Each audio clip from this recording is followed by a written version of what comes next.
Aloha and good morning, everyone. It is Thursday, May 29, 2025, and the time is now 9:18 a.m. Will the Committee on Zoning meeting please come to order? I would like to welcome committee members Cordero, as well as Councilmember Weyer. We are anticipating the arrival of Vice Chair DeSantos Tam, as well as Councilmember Okimoto. For the zoning committee members, I would appreciate in the future, if you are going to be late, that you let me know earlier rather than later. We are almost 20 minutes into this hearing, and we have a total of 4 hearings today, one which is going to be immediately after this. Although remote oral testimony is being permitted, this is a regular in-person meeting and not a remote meeting by interactive conference technology under HRS Section 92-3.7. Therefore, the meeting will continue notwithstanding loss of audio-visual communication with remote testifiers or loss of the public broadcast of the meeting. Members of the public will be allowed to provide oral testimony on all items on the agenda when each item is taken up in 2 ways: in person in the council chamber and remotely via teleconference or phone. Before testifying, each person shall state their name for the record. Each speaker will be limited to a 1-minute presentation per item.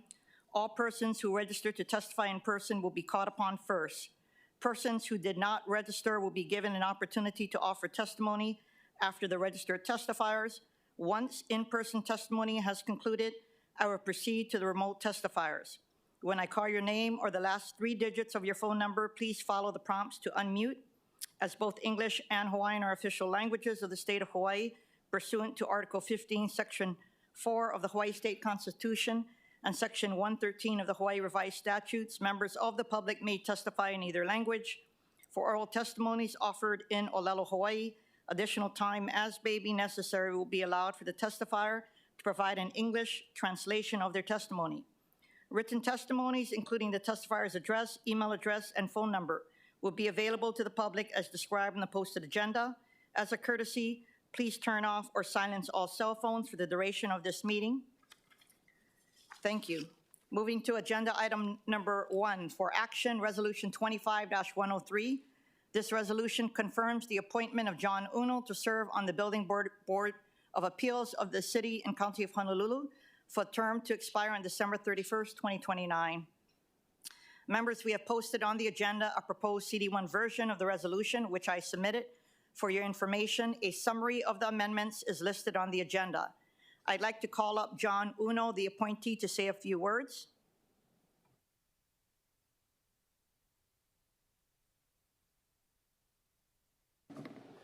Good morning, Chair Kiaʻāina and council members. My name is John Uno, and just wanted to express my gratitude for the opportunity for the appointment to the Building Board of Appeals. Members, are there any questions for the nominee?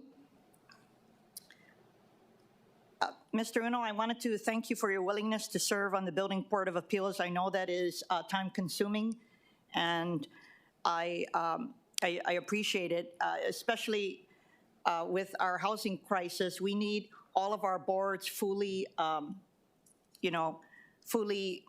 with full members so that we can make sure the processes go smoothly. I see that you are currently employed by SSFM International as a structural engineer. On your appointment form, you stated that your employer does business with the city, but you did not indicate the nature of the business and approximate dollar amount in the last 5 years. And if you don't have, first of all, I'd like an explanation because I'm pretty sure you can talk to me about the nature of your business. But with regard to the dollar amount, if you do not have that now, I would ask that you expeditiously forward that to the committee because should your nomination move forward and we calendar it for next week, it would be good for us to have in hand. I do believe that that job is the job of the administration to make sure that your application is fully filled out. But could you answer my question with regard to the nature of business that your company has with the city? Yeah, understood on the revenue question. SSFM is a local engineering firm. We provide project management, construction management, civil engineering, structural engineering, planning, traffic engineering.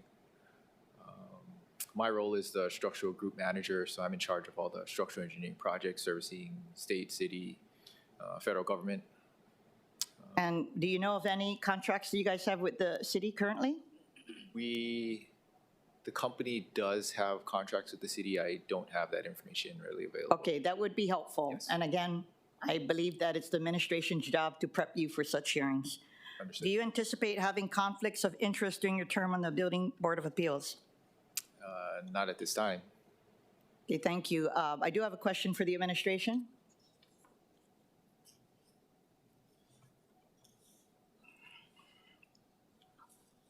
Aloha, Chair, members of the committee, Donna Puna. Thank you, Director. I wanted to, well, first of all, thank you for putting this nominee forward. I wanted to find out if the city administration has current plans to fill the remaining vacant positions on the Building Board of Appeals, and also have the vacant positions on the board hampered the board in the conduct of its duties. Yes, we have every intention of filling the board so that we are able to have quorum at each meeting. Has it hampered? I think there has been instances where we weren't able to have quorum, but we are definitely working on that to make sure we can fill and accomplish every agenda. Okay, I need to let you know, at the next zoning hearing, I expect to see those nominations before the committee, because I think that it is concerning for you not to have a full board. Of particular concern to me is the fire safety member, which has been vacant since December 31st, 2022. Why is that, and why is that not a priority? I think it is a priority. I believe the mayor's chief of staff works on a lot of the appointments. We appreciate everyone that comes forward to volunteer for these positions, but it is difficult to get people to volunteer. I agree, which is why I appreciate, Mr. Uno, you putting your name forward.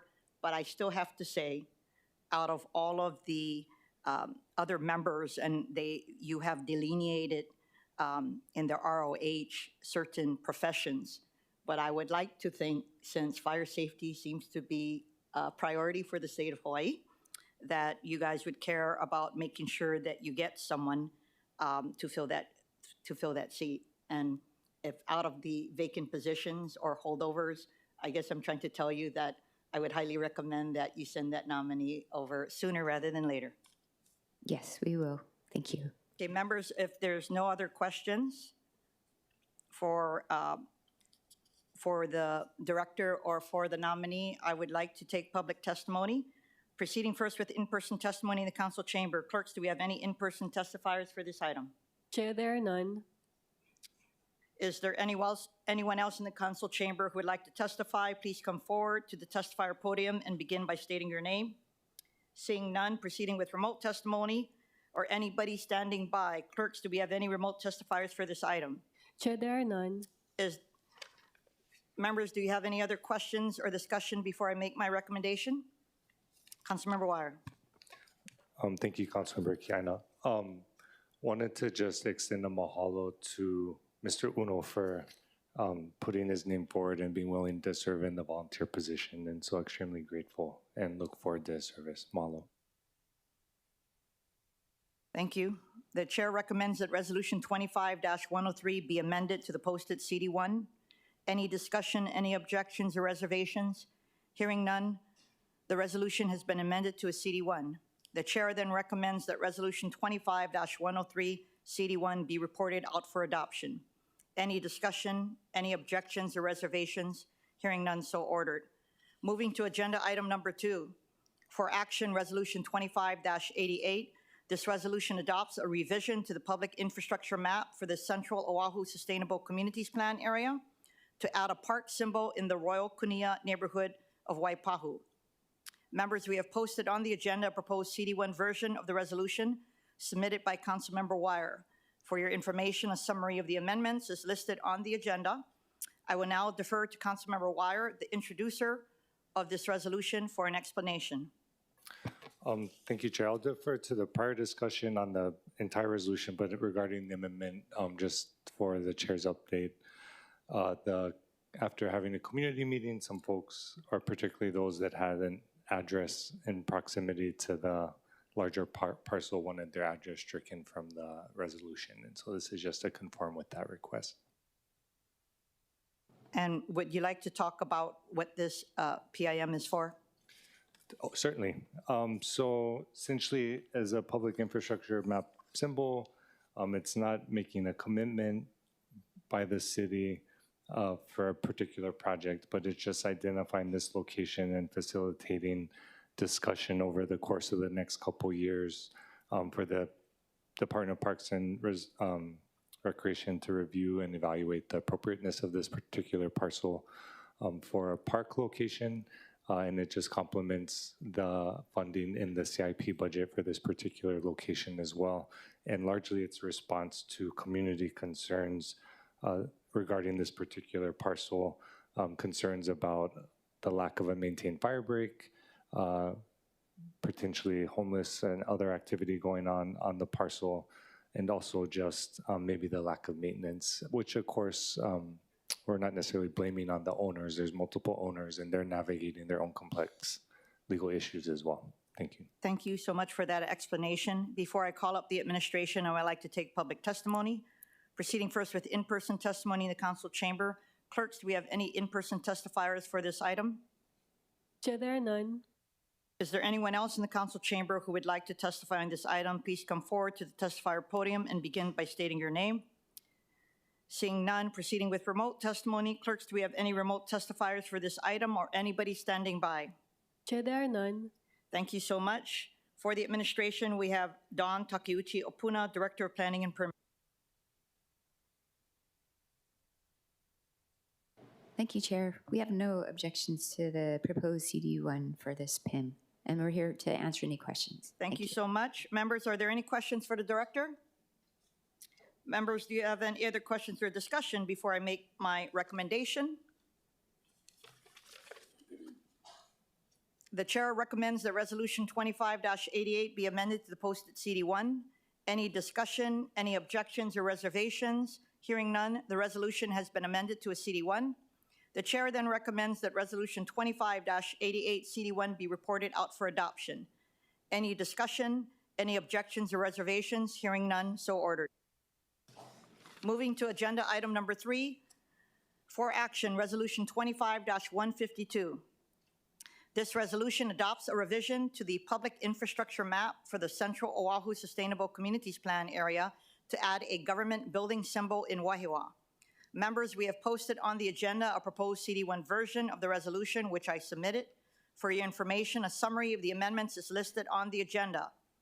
Adding a government building symbol would allow for funding to construct improvements to the ground floor office space in one of the buildings within the Wahiawa Civic Center complex, which is currently being developed by the state on 3 parcels of land.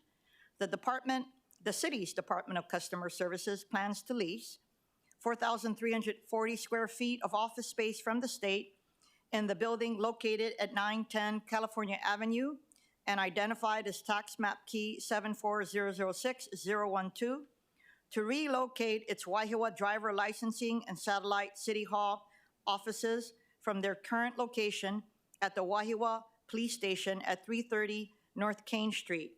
Their proposed CD1 clarifies these plans. Note that ROH Chapter 4, Article 8 requires a symbol to be shown on the appropriate public infrastructure map for a development plan area before the council may appropriate funds for the construction of a proposed facility. Bill 23-2025, the executive capital budget includes an appropriation of $2 million for office space improvements at the Wahiawa Civic Center. Before I call up the administration, I would like to take public testimony. Proceeding first with in-person testimony in the council chamber. Clerks, do we have any in-person testifiers for this item? Chair, there are none. Is there anyone else in the council chamber who would like to testify? Please come forward and begin by stating your name. Seeing none, proceeding with remote testimony. Clerks, do we have any remote testifiers for this item or standing by? Chair, there are none. Thank you. For the administration, we have Kimberly Hashiro, Director for the Department of Customer Services.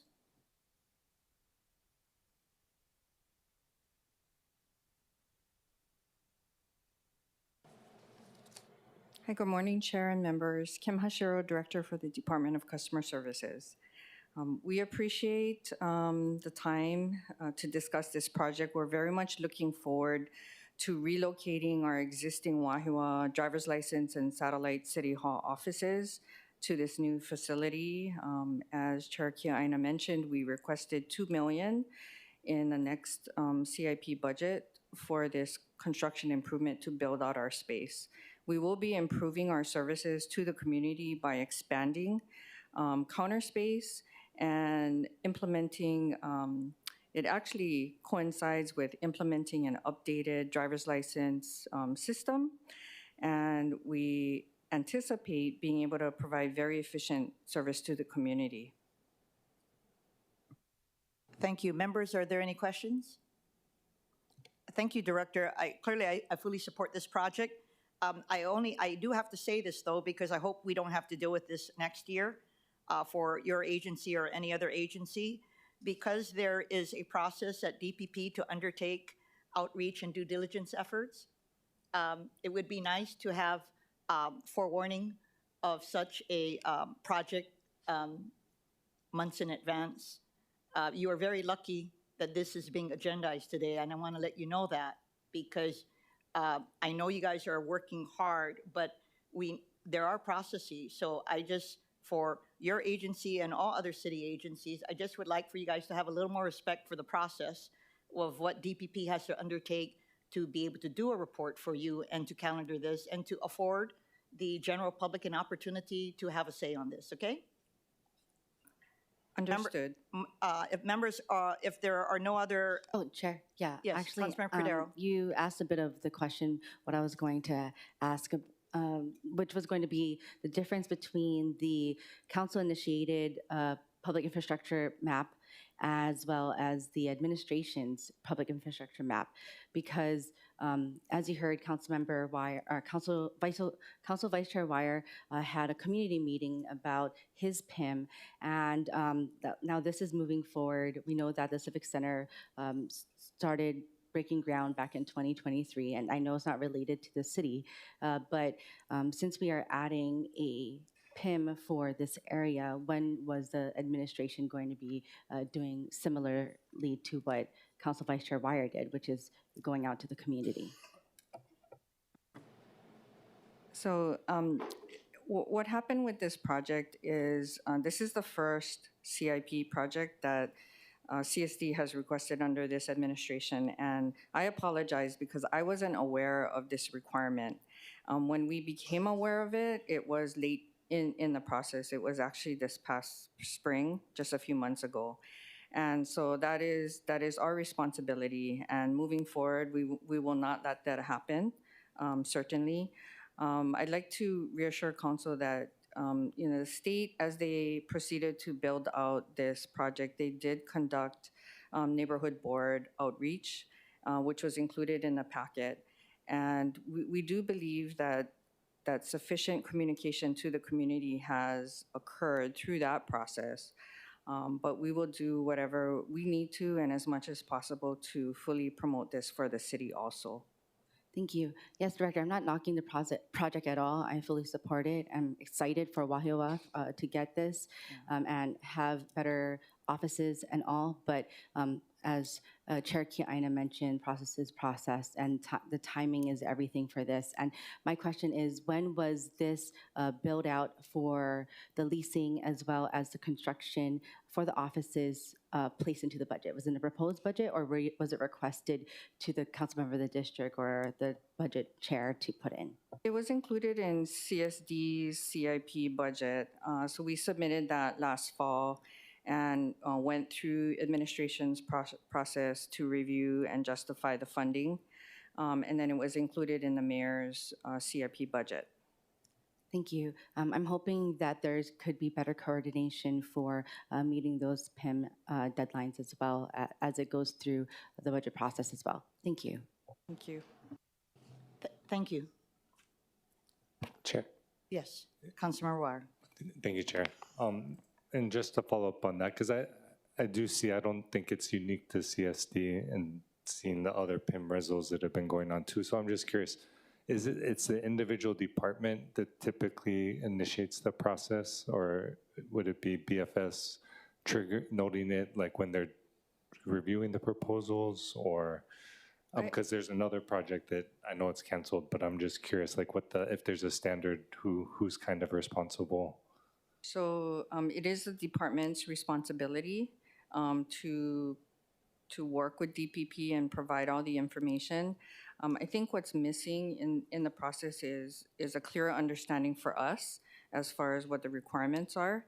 So now that we are aware, and hopefully all the other city departments are aware, I do think it is something that could be improved moving forward as far as when projects are submitted for CIP, all the different processes that would need to be followed.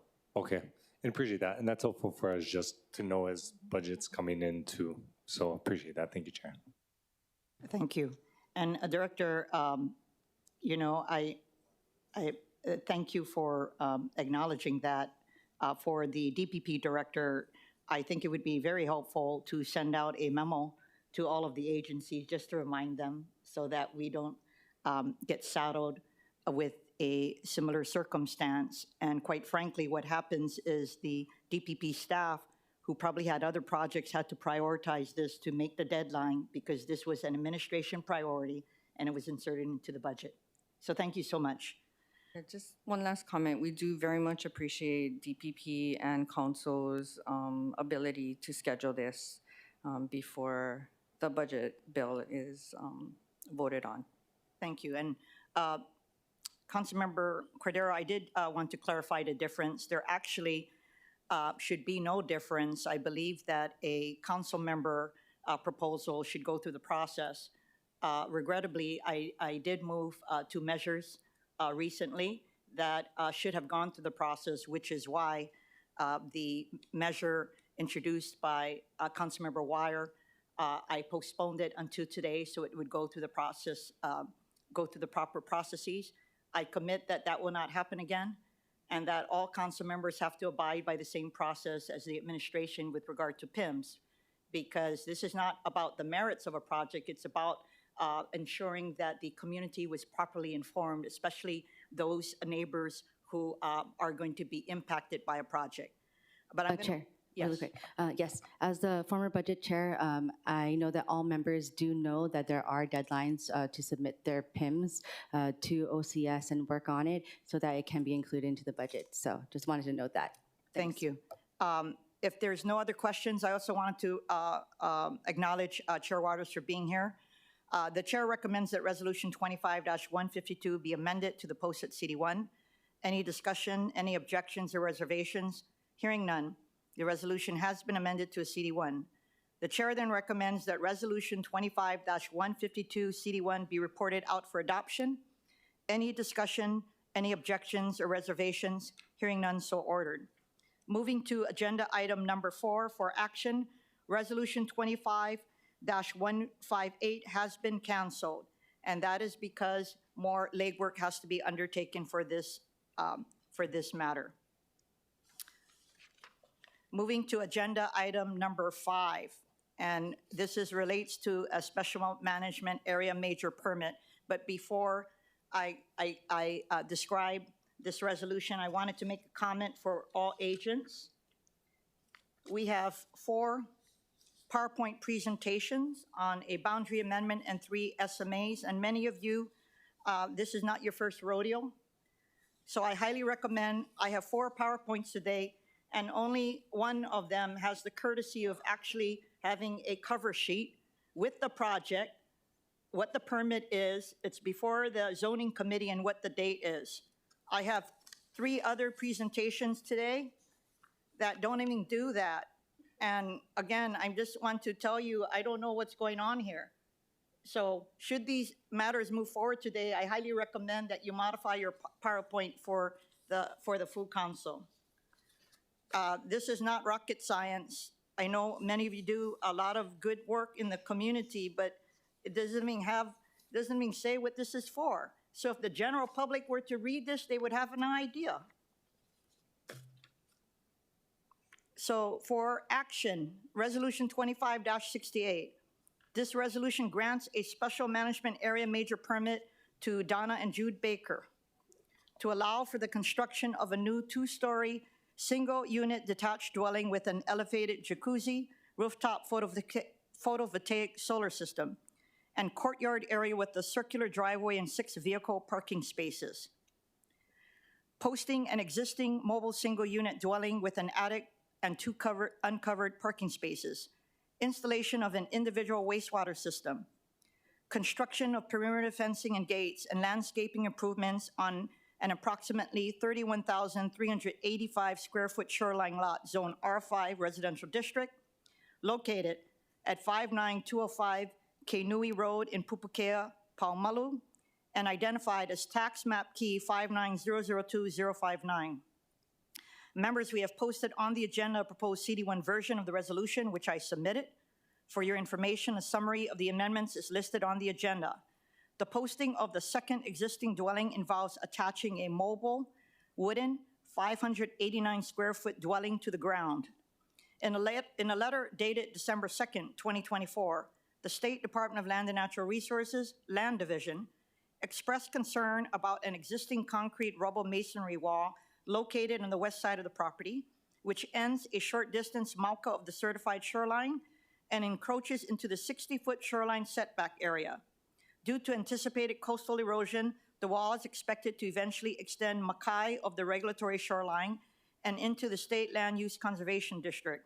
The Land Division stated it does not support structures that will foreseeably become located on state shoreline land.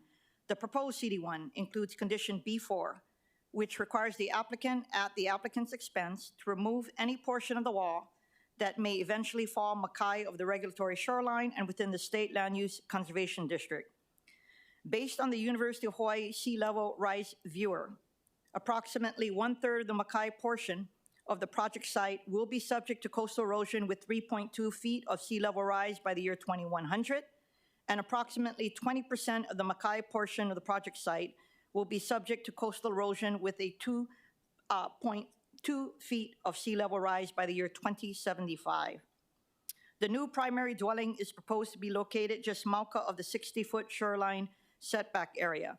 The Department of Planning and Permitting has recommended that the primary dwelling be relocated outside of the 3.2-foot sea area level rise coastal erosion line, which is approximately 100 feet mauka of the shoreline.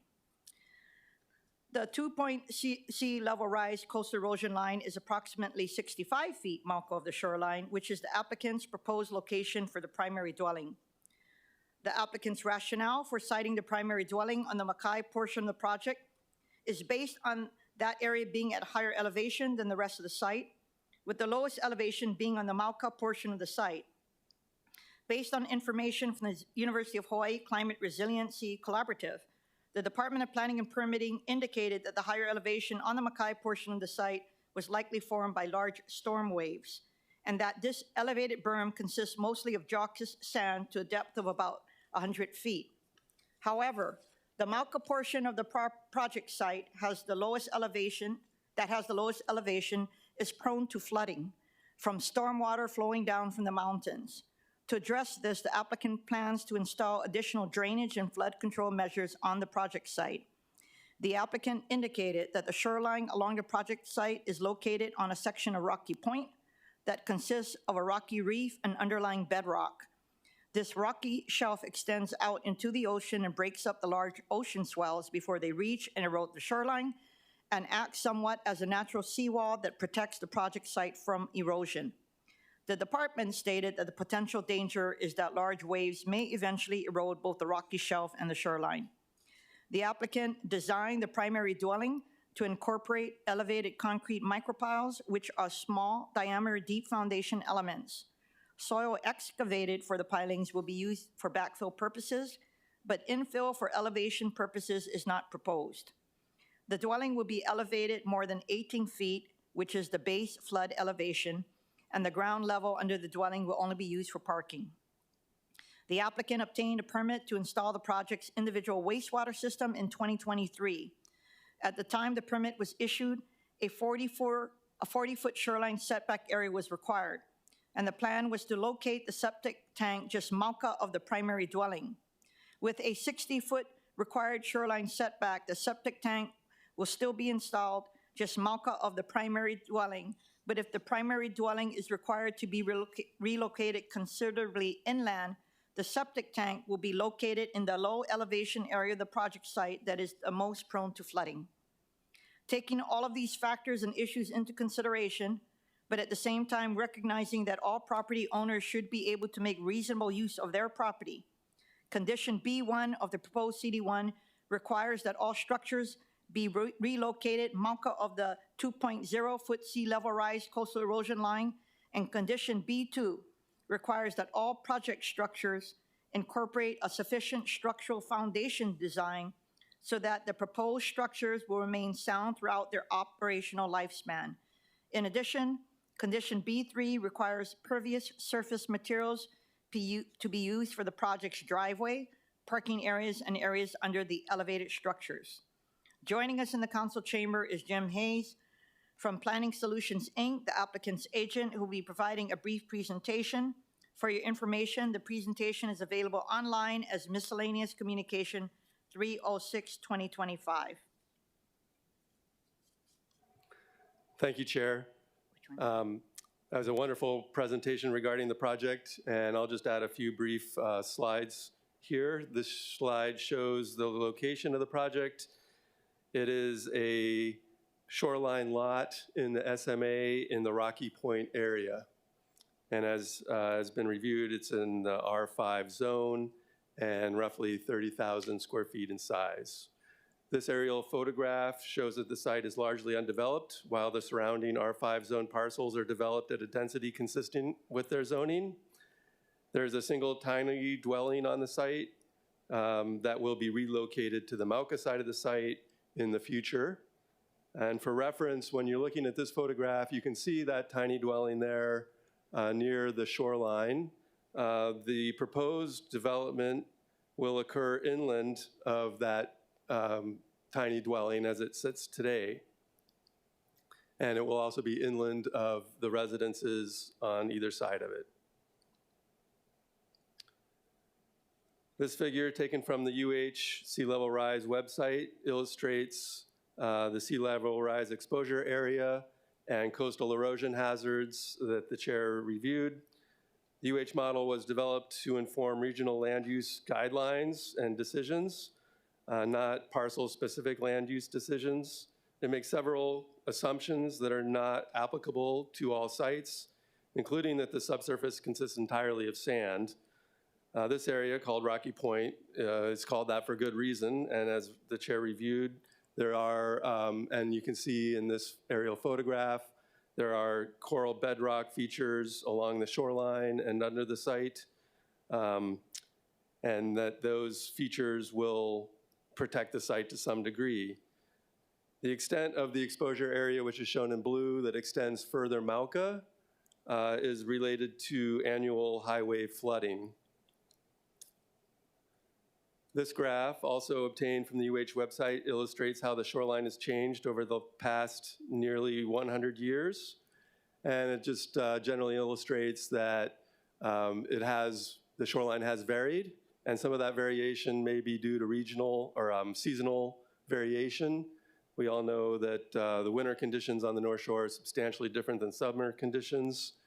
But overall, the graph shows that the shoreline has not eroded, and if anything, the long-term trend has been for a very slow accretion. Lastly, oh, there it comes, okay. This drawing illustrates the Mackay portion of the subject parcel, including the 60-foot shoreline setback, shown in red in the middle of the drawing. And that is the shoreline setback because the shoreline erosion rate is 0. So you're not adding an erosion rate to the 60-foot setback. That's the standard. The 60-foot setback is between the 2.0 sea level rise erosion hazard line, shown in the dark orange, and the 3.2-foot erosion line, shown in red. And as this shows, the applicant design is for the residents to be sited Mauka of the 60-foot shoreline setback and the 2-foot erosion line, and then thereby comply with applicable regulations and the proposed CD1. The applicant's design also addresses flood zone and high wave flooding hazards by elevating the living area above the base flood elevation. This will be done using micropile foundations, and those locations of those micropile foundations in the shoreline portion, or the shoreline, more shoreline aspect of the dwelling, are shown in green on this figure. The design places the foundation elements well behind the shoreline setback, and only 3 of the foundation columns are mackay of the 3.2-foot erosion hazard line. Based on this design, it was assessed that the project would not have significant effects on the SMA resources, including the beach and the dune located between the proposed dwelling and the shoreline. The applicant has reviewed and understands all the conditions of Resolution 68 and will comply with them. However, we'll just note that condition J1 states that no importation of structural fill material is currently proposed. The applicant will certainly minimize the use of structural fill, but if the engineer requires that structural fill be brought to the site and used in association with the foundation columns, the applicant would like the ability to comply with the specifications of the designer.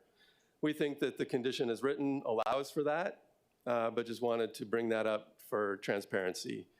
Another aspect of the flooding, and the committee chair addressed that, was that the more Mauka portion of the area is the one that's more prone to flooding, and that the individual wastewater system will be behind this proposed dwelling, and therefore we'd like to keep that IWS out of the flood zone as much as possible, and that's one of the reasons for the design as proposed here. Thank you very much. Thank you. And then I also wanted to recognize Vice Chair Dos Santos Tams. With regard to this concern that you raised, you should have raised that earlier, but if you don't mind, you can contact my office separately from this hearing today. Councilmember Cordero. Thank you, Chair. Mr. Hayes, I was just wondering what would the other option be other than structural fill for that design? And what are the other design options as well? Well, there are a number of foundation design options. In this case, the applicant and the designer have selected the micropiles, which minimize the importation of fill, because other options like slab on grade and things like that would require much larger concrete foundations, and typically those require more structural fill under them.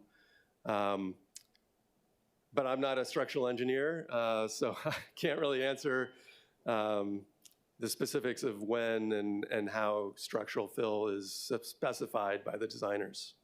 Thank you. And will that minimize any runoff or erosion? Is that what the goal is? That is certainly part of the goal, to reduce the volume or the area of hardscape. And the micropile foundations achieve that because they're deeper instead of spread out. So that will certainly minimize any fill that's brought to the site. Thank you. Thank you, Chair. I wanted to recognize Councilmember Okimoto. Any other questions? If not, before I call up the administration, I would like to take public testimony. Proceeding first with in-person testimony in the council chamber. Clerks, do we have any in-person testifiers for this item? Chair, there are none. Is there anyone else in the council chamber who would like to testify? Please come forward and begin by stating your name.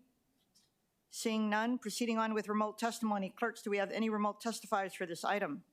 Chair, there are none. For the administration, we have Don Takeuchi Apuna, Director of Planning and Permitting. Thank you, Chair. We stand by our recommendation, but we understand the committee's position, and I have staff here to answer any questions that the committee might have. Thank you so much. Members, are there any questions for the director? And members, do you have any other questions or discussions before I make my recommendation? The chair recommends that Resolution 25-68 8 be amended to the proposed CD1. Any discussion, any objections or reservations? Hearing none, the resolution has been amended to a CD1. The chair then recommends that Resolution 25-68, CD1, be reported out for adoption. Any discussion, any objections or reservations? Hearing none, so ordered. Moving on to agenda item number 6. For action, Resolution 25-120.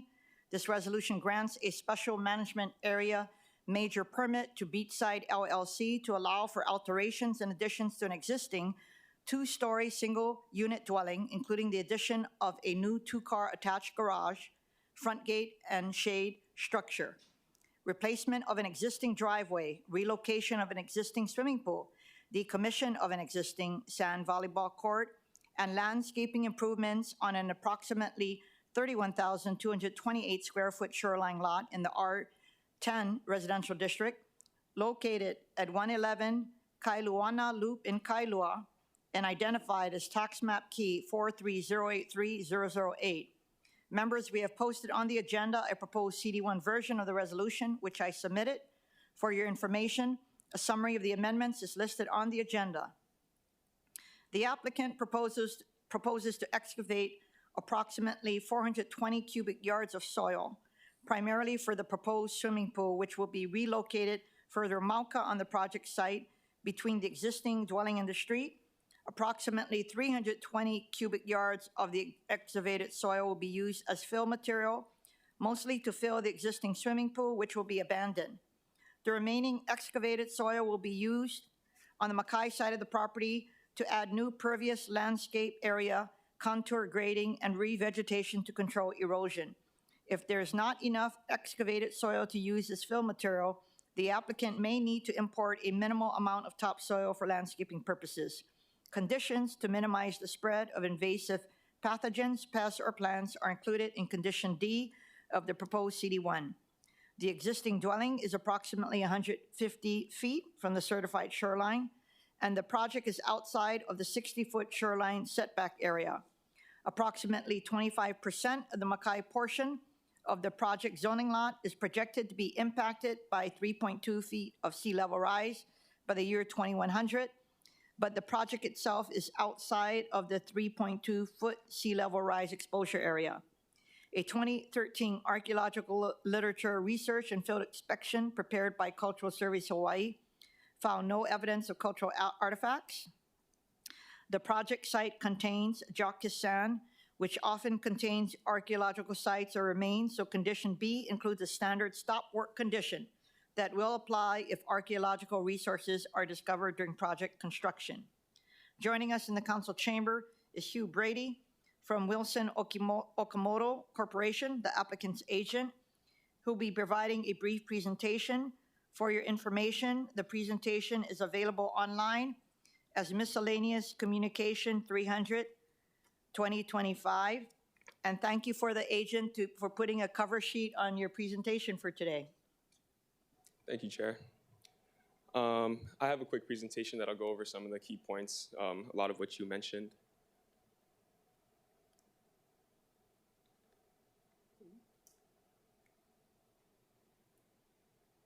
Sorry.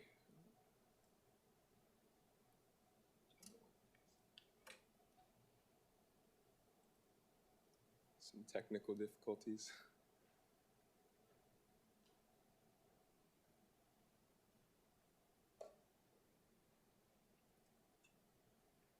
There we go. The project is a shoreline lot fronting Kailua Bay, and the parcel is roughly a rectangular lot, about 31,228 square feet, and is within the county special management area. The project site is currently occupied by an existing 2-story, 5,500 square foot single family residence that was originally constructed in 1969. It is situated within the state land use urban district and within the county R10 zoning designation. The surrounding area can be characterized by residential and low density commercial developments. This project involves the renovation of an existing single family home. Work will include partial demolition of current structures to make way for several improvements. These include the construction of a new entry gate, a shade structure, and a larger two-car garage, replacing the existing mother-in-law suite and expanding the area by approximately 500 square feet. The project also proposes to replace the existing driveway and relocate the swimming pool from the back of the home to the front of the home. The new pool will be approximately 4 feet deep. The area formerly occupied by the pool will be repurposed into a family-friendly courtyard, complete with a shade structure and new landscaping. Additional interior renovations are also planned, all of which will comply with applicable land use regulations and any conditions set forth within the SMA permit. Thank you. Thank you very much. Members, are there any questions for the applicant's agent? I have a question. And there should be no surprise because Kailua is my district, and when it comes to swimming pools, I'm always going to be talking about iwi kupuna. So if iwi kupuna are discovered during excavation for the swimming pool, is your team prepared to look at alternatives to allow for burial in place, including moving the pool to a different location? Sorry, can you repeat that question one more time? Sorry. If iwi kupuna are discovered during excavation for the new swimming pool, Yes. since you're moving it, is your team prepared to look at alternatives to allow for burial in place, including moving the pool to a different location? Yes, absolutely. Proper mitigation measures will be applied in that case. Thank you. And just for anybody who's building projects in Kailua, the Oahu Historic Preservation Commission has on their agenda a multitude of proposals relating to iwi kupuna, so your firms might want to be monitoring what's going on there. Thank you, sir. Before I call up the administration, I would like to take public testimony. Proceeding first with in-person testimony in the council chamber. Clerks, do we have any in-person testifiers for this item? Chair, there are none. Is there anyone else in the chamber who would like to testify on this item? Seeing none, proceeding on with remote testimony. Clerks, do we have any remote testifiers or standing by? Chair, there are none. Moving on to the administration, Don Takeuchi Apuna, Director of Planning and Permitting. Thank you, Chair. We have no objections to the proposed CD1, and we're here if there's any questions. Thanks. Members, are there any questions for the director? Councilmember. Thank you. Hi, Director Apuna. Oh, sorry. Thank you. I note the location of the project where the SMA is being requested for, and I know that DPP is recommending approval of it, but do you feel that their coastal dune protection is appropriate for the location? It does seem that there is enough setback, but I don't know how far they are going up close to the coast. I believe we are okay with that, but I have staff who can maybe expand on that. I have Maylene who can. Thank you. Hi, Maylene Simeon from DPP. The project is being proposed greater than 60 feet from the shoreline setback. They are moving or decommissioning the pool from the backyard to the front yard, so they have moved pretty far away from the shoreline. Okay, thank you. Because currently, in the current TMK, it looks like their backyard is a lot closer than a lot of the other backyards that neighbor them. So that works then for DPP? Mm-hmm. Yes. Okay. Will there be a change in elevation to account for any sea level rise? I know that it's at 3.2 feet, but it's not going to be affected in the next, I don't know how many years, but are they elevating it at all? Do you know? Have you required it? I think no, but the project itself is outside of the 3.2 sea level rise. Okay, thank you. I just want to ensure that when we start approving these projects very close to the ocean, that we just are overly critical of it. Thank you. And any further questions before I make my recommendations? The chair recommends that Resolution 25-120 be amended to the posted CD1. Any discussion, any objections or reservations? Hearing none, the resolution has been amended to a CD1. The chair then recommends that Resolution 25-120, CD1, be reported out for adoption.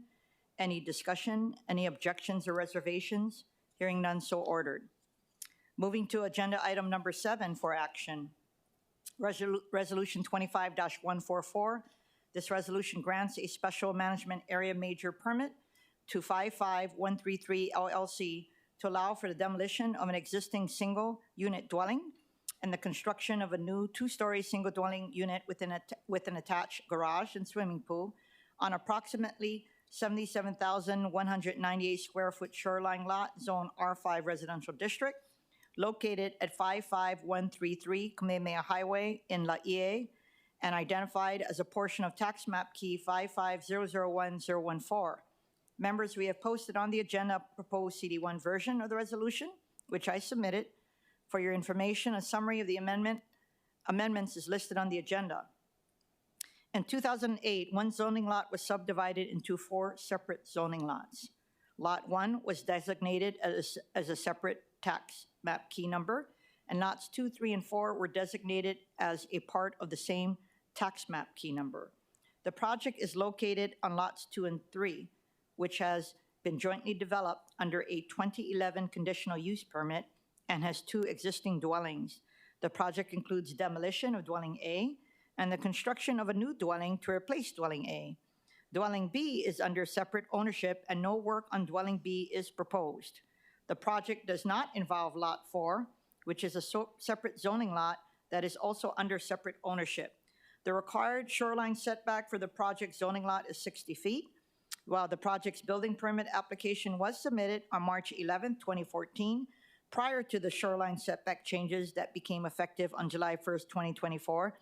The subdivision that created the project site, lots 2 and 3, required a 60-foot shoreline setback. The project site consists of Jacques sands, which have a higher likelihood of containing subsurface archaeological site and human burials. Per an agreement with the State Historic Preservation Division, a 2-phase archaeological inventory survey is being conducted by Pacific Consulting Services. Phase 1 includes work conducted prior to demolition activities, and Phase 2 will be undertaken after dwelling A has been demolished and will be added as an addendum and will include subsurface trench excavations within the former dwelling footprint. No subsurface historic properties, features, artifacts, or human skeletal remains were recorded as part of Phase 1. Condition B1 of the proposed CD1 requires the applicant to submit to the Department of Planning and Permitting a copy of the State Historic Preservation Division's written acceptance of the project's final archaeological inventory survey for Phases 1 and 2, and any required mitigation protocols. The applicant is also required to implement all mitigation protocols approved or otherwise required by the State Historic Preservation Division. The project will involve excavation of soil for the swimming pool and slab-on-grade foundation, but no importation of any soil or structural fill material is proposed. The Department of Planning and Permitting reported that the project's slab-on-grade construction is acceptable because the project site does not have historical erosion, does not have anticipated erosion related to sea level rise, and does not require imported fill material. Less than 10% of the Makai portion of the project site is anticipated to be impacted by 3.2 feet of sea level rise by the year 2100, and the project itself is not within the 3.2-foot sea level rise exposure area. Joining us in the council chamber is Mark Howland from the Well Environmental Services, LLC, who'll be providing a brief presentation. For your information, the presentation is available online as Miscellaneous Communication 288-2025. Good morning, Chair, council members, staff. Thank you for the presentation. It's Mark Howland from Weyer Environmental Services, LLC. This is the Renica property.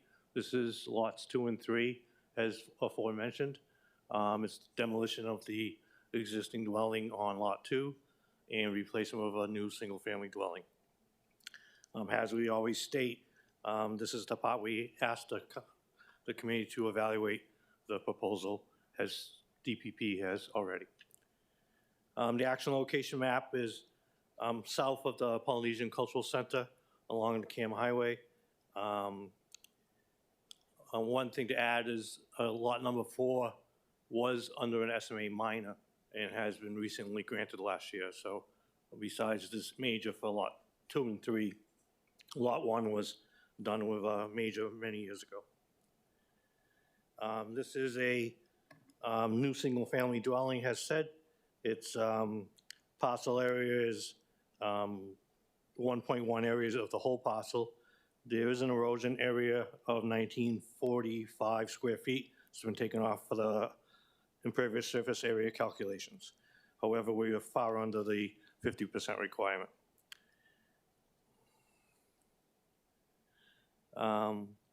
It's remain for private residential family use, not used for short-term rental purposes. It's more than 60 feet away from the shoreline.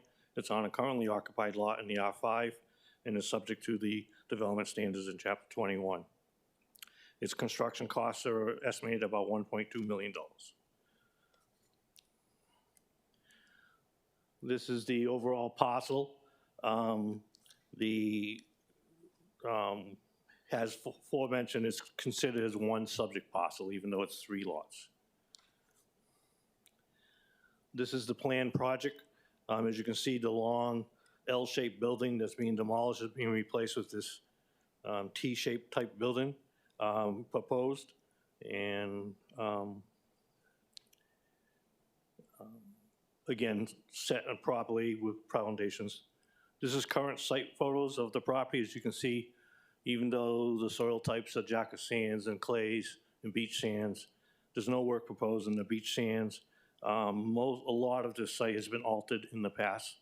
It's grass yards, concrete, pavement put down, construction of houses. So there's a lot of artificial fills already in the soil. There's no need to bring in anything since there's adequate material on site. These are the soil divisions on the NRCS soil map.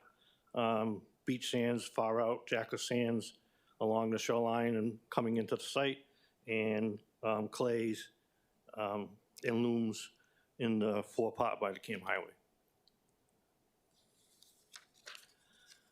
This is the sea level rise map.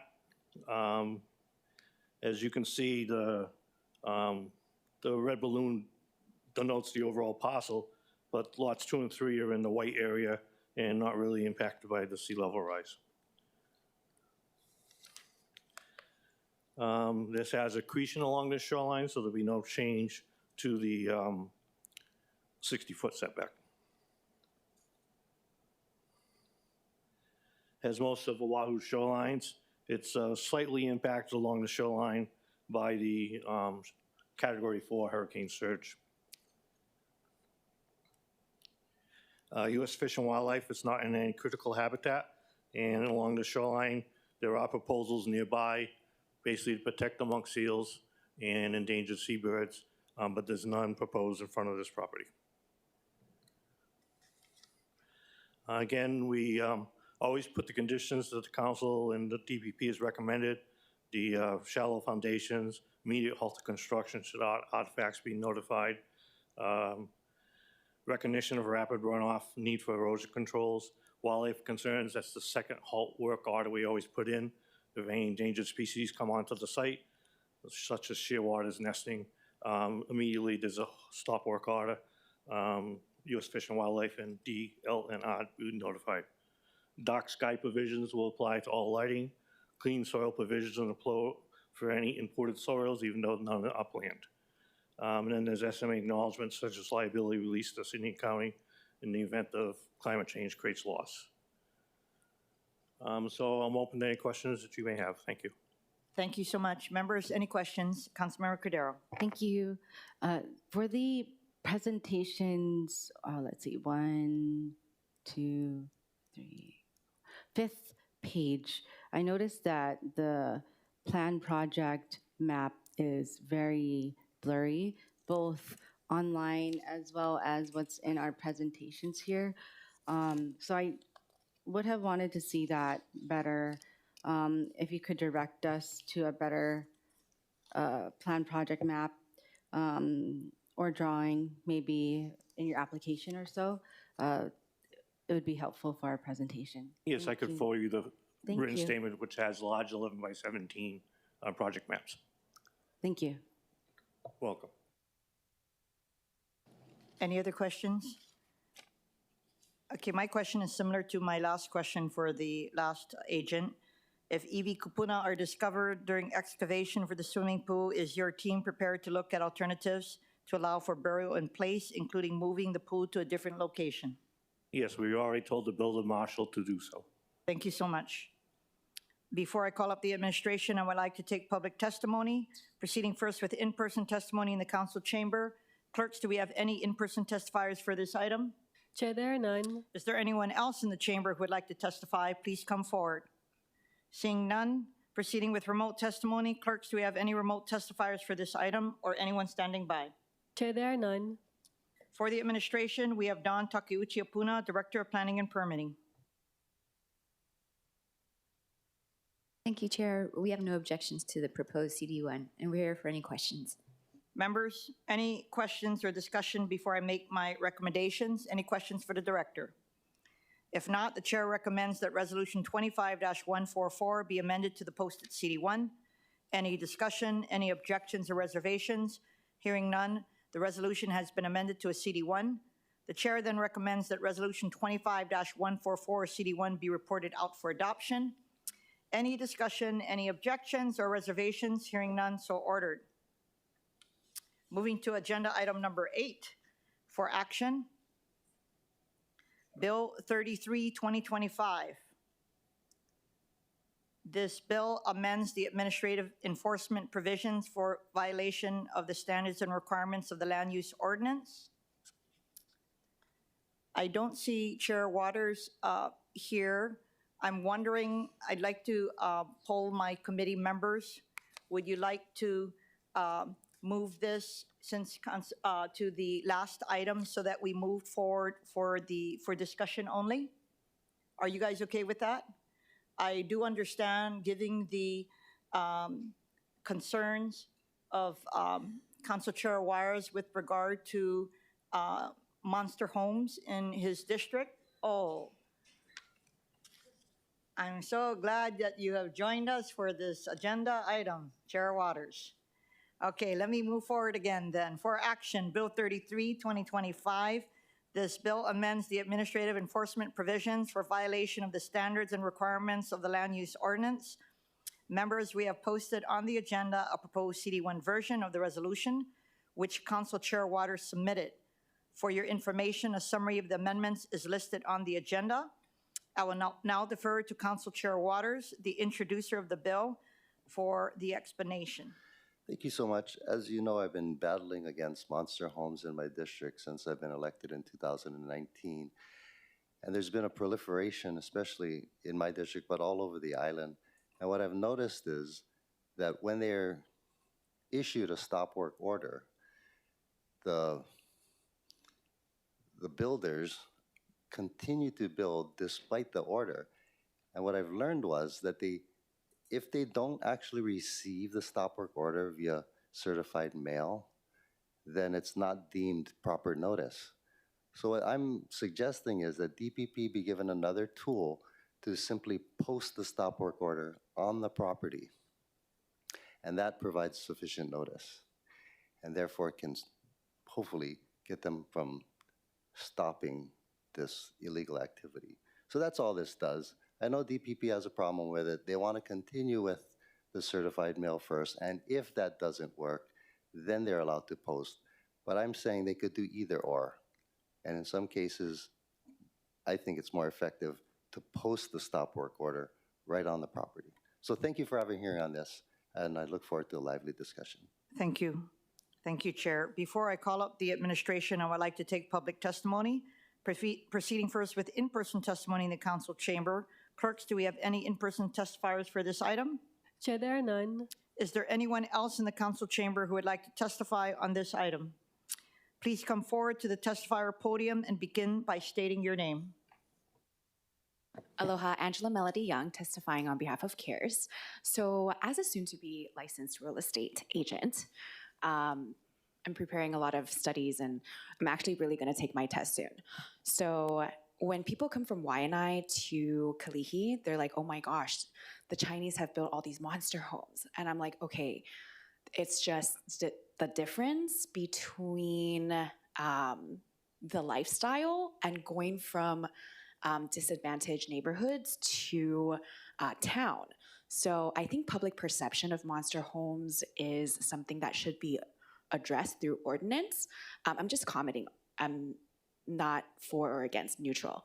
So I will read this bill, and because I don't want to distort the intention of it. Thanks. Thank you so much for that clarification. Is there anyone else in the council chamber who would like to testify on this item? Please come forward to the testifier podium and begin by stating your name. Seeing none, proceeding with remote testimony. Clerks, do we have any remote testifiers or anyone standing by? Please raise your hands. Chair, there are none. For the administration, we have Dawn Takeuchi Apuna, Director of Planning and Permitting. Thank you, Chair. And thank you, Chair Waters, for this bill. I think it is it could be a very useful tool for DPP and what we're trying to do.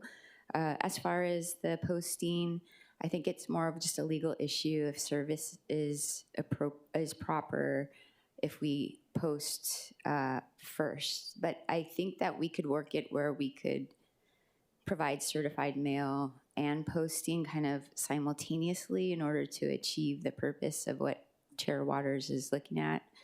And then additionally, we have besides that issue that I think we can work through, there's a couple of other amendments that we are interested in.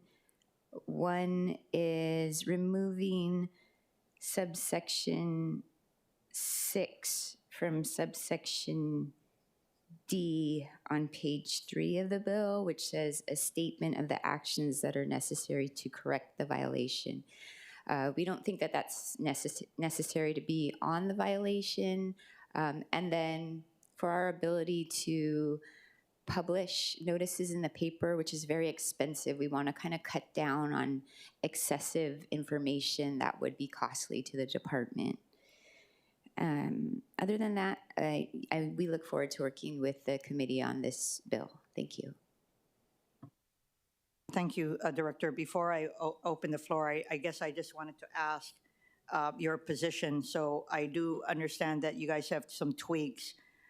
Is it okay if we move forward with moving the bill forward because it will be coming back to zoning so that we can iron out any tweaks as necessary? Are you open to that? Yes. Okay, members, Councilmember Cordero. Thank you, Chair Kiaʻāina. Hi, Director. My question is, because you know this came before the council prior as a resolution, and I know that you definitely shared opposition prior to it. And when it went through the Planning Commission, did you have the same recommendations and edits to the bill during that process? Yes, I believe we did. I think Bill 34 was a version that we had supported. It went through the Planning Commission, and I think that brings up a good point, Council Member, because if there are major changes to, or if Bill 33 moves forward, because it wasn't the version that was passed by the Planning Commission, you may need a supermajority to make some changes. So just to make the council aware of that. Okay, thank you. And so Bill 34 is what was recommended by the Planning Commission? Yes. Oh, okay, good to know. And then as for the recommendations, were there further amendments that you're recommending outside of the edits that were recommended during the Planning Commission process? To Bill 34, no, I don't think so. Oh, okay, got it. Yeah, but Okay. just that one amendment that I had mentioned about deleting a provision for the notices of violation.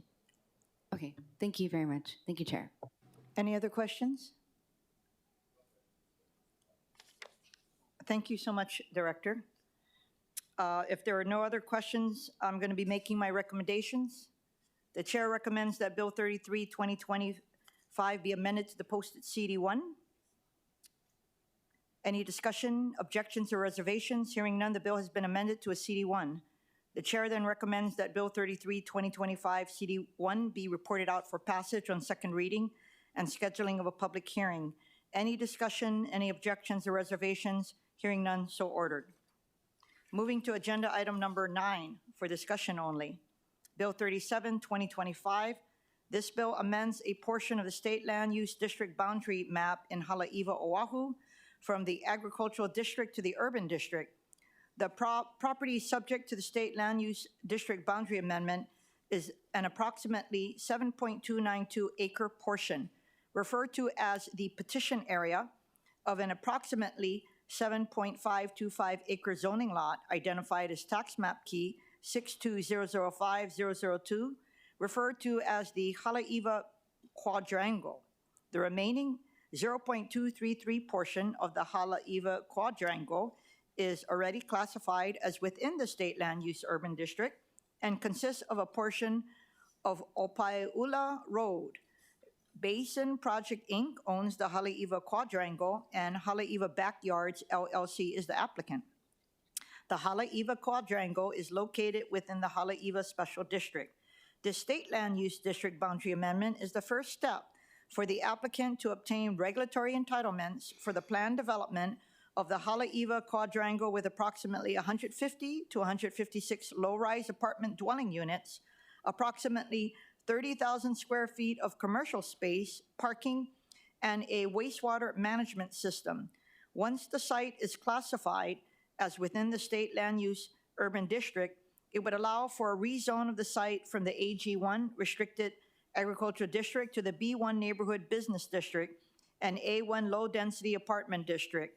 Opaiula Road is currently zoned P2 general preservation district, and while excluded from the petition area, it will be included in the zone change application. Joining us in the council chamber is Jim Hayes from Planning Solutions, Inc., the applicant's agent, who'll be providing a brief presentation. For your information, the presentation is available online as Miscellaneous Communication 305-2025. Thank you, Chair. Jim Hayes, representing the applicant. First, my presentation will provide some information regarding the location and condition of the subject parcel. Then I will get into why and how, why Bill 37 is before you, and how the bill's approval would affect the development and use that could occur on the site. The site is between Kamehameha Highway and Joseph P. Leong Highway, as shown on the figure here. It is a single parcel of roughly 7.5 acres. It is primarily in the agricultural AG1 zone. And although it is zoned for agriculture, it is not well suited for agricultural use due to its shape and topography, lack of access to agricultural water, proximity to residential and commercial uses along Kamehameha Highway, and its soil condition after use as a staging area during bypass construction. In fact, even before the bypass was built, only the Mauka portion of the site was used to grow sugarcane by the plantation. A cane haul road occupied the bulk of the site, and that road is still evident on the site today. As shown here, the project site is outside of the special management area. This aerial photograph helps identify the project site and shows that it's currently undeveloped and unused. It is a remnant parcel that was formed when the Department of Transportation acquired right-of-way for the bypass. This figure illustrates hazard zones in the Haleiwa area. The project site is outside of coastal and flood hazard zones, and the site is also outside of the tsunami evacuation zone. Importantly, the site is within the community growth boundary and the country town district established in the North Shore Sustainable Communities Plan. The North Shore Sustainable Communities Plan is undergoing a comprehensive review. It is not anticipated that the growth boundary will change as a part of the review. The 2011 plan, which is currently in force, from which this figure was taken, suggests that the growth boundary is sufficient to provide infill opportunities through the year 2035. The DPP website states that when the vision is to maintain the growth boundary, and that the update of other sustainable communities plans around the island, they have not moved the growth boundary, and state that the growth boundary is unlikely to move prior to 2035. So Bill 37 would amend the state land use district boundary. If approved, the bill would move roughly 7.3 acres of the parcel from the state agricultural district, shown in yellow on the figure here, to the state urban district. A small portion of the parcel is already in the urban district. That's the Opaiula portion, as shown in red here. The neighboring residential, commercial, and industrial parcels to the west are already in the state urban district, as shown here. By amending the state land use district boundary as proposed by Bill 7, the state would no longer have a role in governing the development or use of the site. HRS Chapter 205 would no longer apply to the subject parcel. However, applicable City and County of Honolulu land use rules would continue to apply as they do today. Specifically, ROH Chapter 21, the Land Use Ordinance, will continue to govern development and use of the parcel. The bulk of the parcel, the 7.3 acres shown in red, or shown in yellow here, would remain in the restricted agricultural AG1 zone should Bill 37 pass. As the zone's name suggests, the range of possible development and use of the AG1 land is very restricted. Only agricultural uses with a small farm dwelling would be allowed. Therefore, changing the land use district boundary via the passage of Bill 37 will not change the range of uses that can occur on the site. The proposed boundary amendment is necessary before the applicant's proposal or any other private non-agricultural use of the parcel may be considered. If Bill 37 passes, the applicant could only proceed with its proposed development after obtaining a city zone change, which is a long process that would require the City Council to pass another bill, changing the city's zoning designations. We have complied with applicable rules and instructions in bringing this application before the council. We have exceeded the requirements by presenting the proposed project to the North Shore Neighborhood Board. The Planning Commission has reviewed the proposed boundary amendment and provided its recommendations, and DPP has also reviewed and provided its recommendations. The applicant has no issues with the conditions imposed on the site by Bill 37, except to note that certain aspects of the endangered species condition may be overly specific to the proposed use. This slide gets to the applicant's proposed project, which, as we have outlined, would only proceed following a future city zone change. The conceptual plan shown here is a general layout of the applicant's planned development that includes roughly 150-some low-density apartments and 30,000 square feet of commercial space. It's an infill project within the community growth boundary, and it complies with the design guidelines in the North Shore Sustainables Community Plan. By proposing this low-density apartments and business area near the town center and within the country town district. It is near commercial areas, jobs, schools, and parks. It has 2 points of access to Kamehameha Highway, where bus routes and utilities are present. The proposed infill development will help alleviate the fact that North Shore residents are cost burdened in the rental housing market and no longer able to afford and live on the North Shore.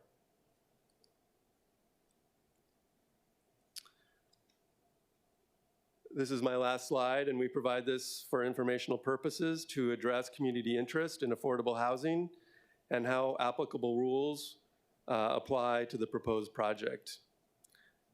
It also shows what we have said all along, and that the proposed development is not luxury housing, It is workforce housing, which is a term typically used when describing families that earn up to 120% of the area median income. This summarizes one possible scenario to comply with ROH Chapter 29, the affordable housing requirements.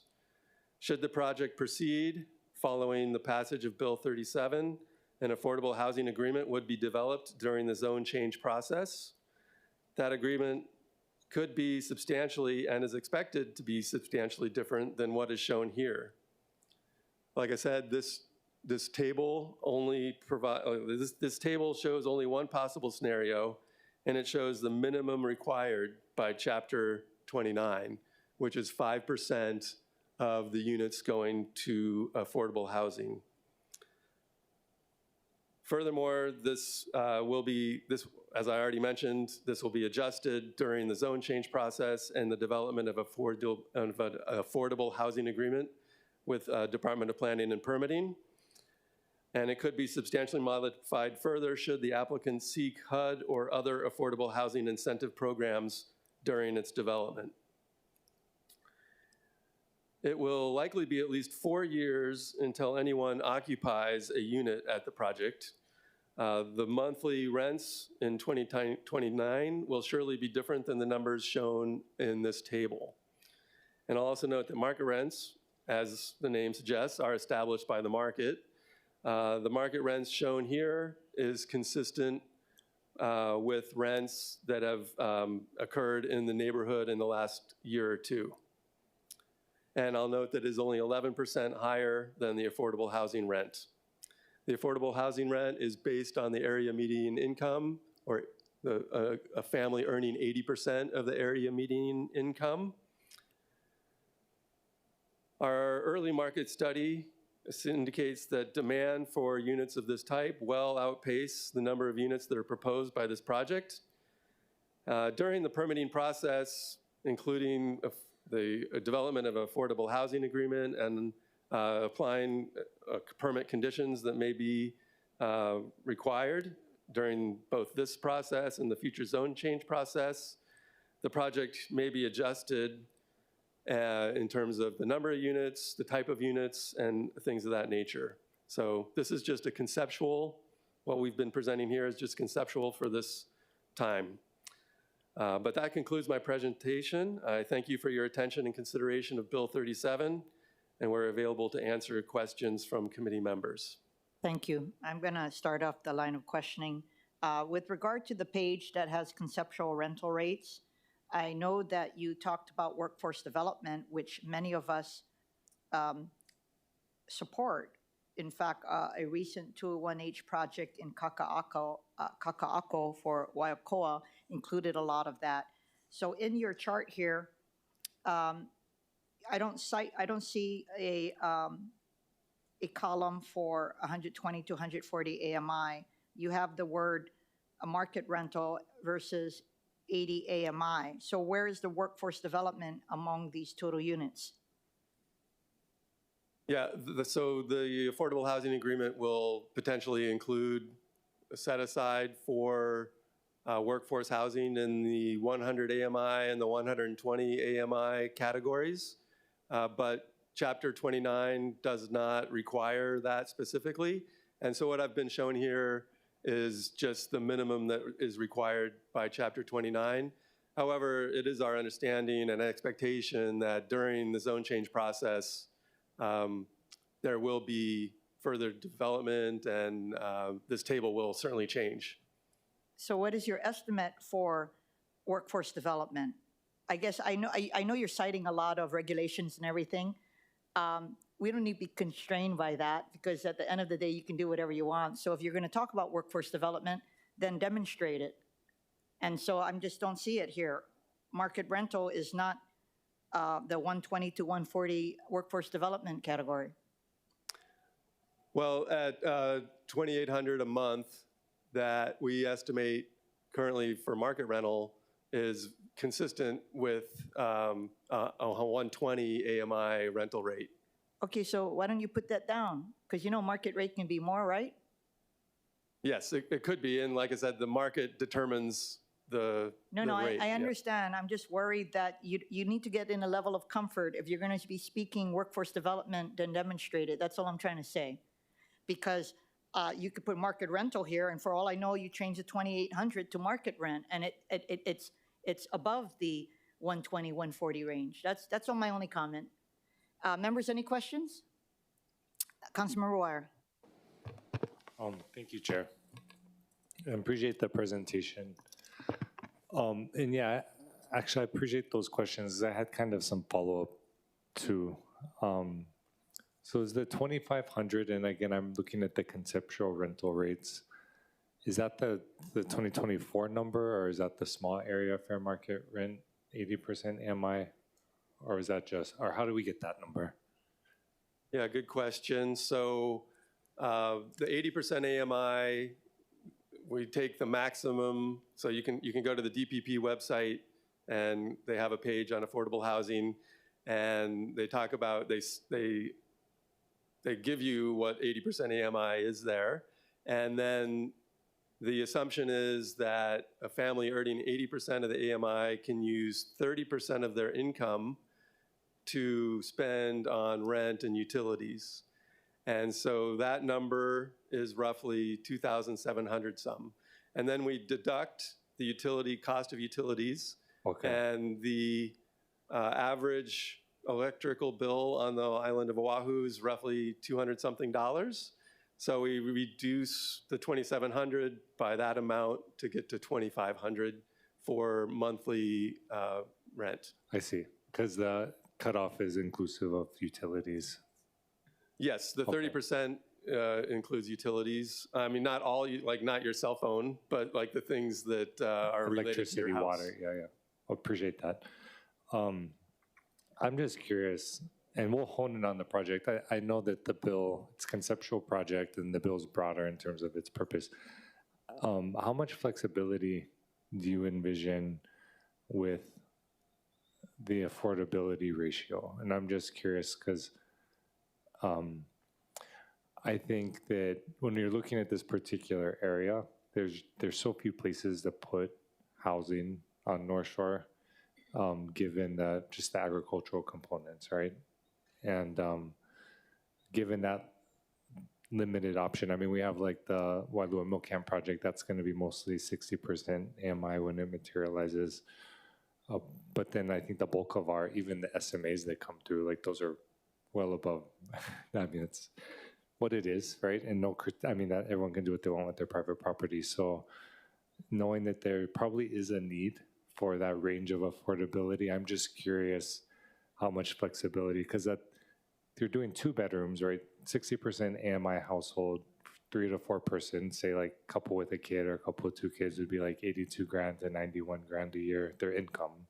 80%, again, the whole family, so both parents working would be like 109 to 121. I'm just wondering how much flexibility there is in terms of the potential financing, if we're just talking about the affordability. I know we can get into the other concerns the community has, but do you envision more flexibility, or is that still unanswered and kind of something to explore? Yeah, the short answer is it still needs to be explored. We anticipate that should this bill pass and the project proceed to the zone change process, that DPP will request a substantially higher percentage of the units be set aside or reserved in some manner for different levels of affordable housing, primarily at the 80% AMI. We're anticipating like a 30% ask from the Department of Planning and Permitting, and that, as the developer considers options of affordable housing programs that could also affect like the financing and the permitting of the project, whether it be, I can't remember all the terms, but HUD funding, or what's the new one, Bill 7, I think it's called, or something like that.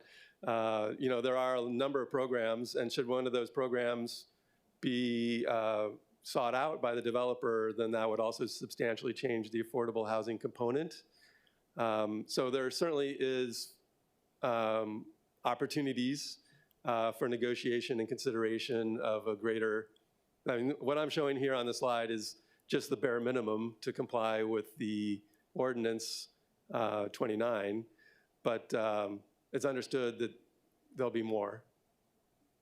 Okay. Thank you for that. Thank you, Chair. Councilmember Okimoto.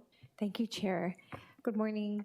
If you could repeat to us, I know you mentioned earlier that there are reasons for it not working as ag land. If you could tell me again, what is it currently on this property, and what were the reasons that it was not, you feel that it's not sufficient, or you haven't been able to use it for ag, you feel it's okay to take it out as ag land and make it into, rezone into housing? Yeah, good question. So our application goes into the details on that topic, and we reviewed it with the Planning Commission in detail. But let me look at my notes here. So there are a number of things that categorize agricultural land, like your LBS, the Land Study Bureau, ALISH lands, and things of that nature. And this land has not been identified as an important agricultural land, which is your ALISH. From the LBS standard, some of the land is in the A category and B category, but other sections of the land are in the D and E category, which is the lower agricultural productivity categories. And we also have issues with just the shape of the land. It's a very oddly shaped parcel that doesn't really fit agriculture, and there's some topography involved as well. And then another aspect is the lack of agricultural water. So areas Mauka of the bypass still have access to some agricultural water, and this site now on the Mackay side of the bypass no longer has access to that agricultural water. Furthermore, it's in close proximity to residential and commercial uses. And another thing I mentioned was that the site was used as a base yard during the construction of the bypass. And that activity, they brought in a lot of fill material. They brought in, and then they were excavating and moving things around a lot. And it really disturbed the soil that was there. And when we did trenching for an archaeological inventory survey at the site, we saw that the soil is indeed been disrupted by that activity. And it's not really, now it's more rocky, and it's more suited to residential use or commercial use than it is agricultural use at this time. Okay, thank you again for clarifying and repeating that. Have you been able to look at the testimonies from the people in the community? Yes, we're familiar with the testimony, and we presented at the neighborhood board, and I was there for almost 2 hours talking and answering questions of members of the community. Yeah, I think moving forward, if this, as we continue, this is Councilmember Weyer's district, but we want to make sure that we address the concerns that the community has. And I'm interested to see what your responses have been and will be. Yes, understood. And one of the conditions of Bill 37 and what was talked about with the Planning Commission is that there's a desire for greater public outreach, and I think semi-annual reports to the Planning Commission regarding our outreach activities.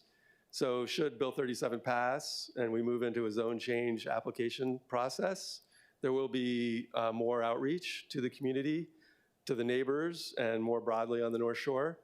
And we'll go back to the neighborhood board. So yeah, discussions will continue. Thank you, Chair. Thank you. Members, any other questions?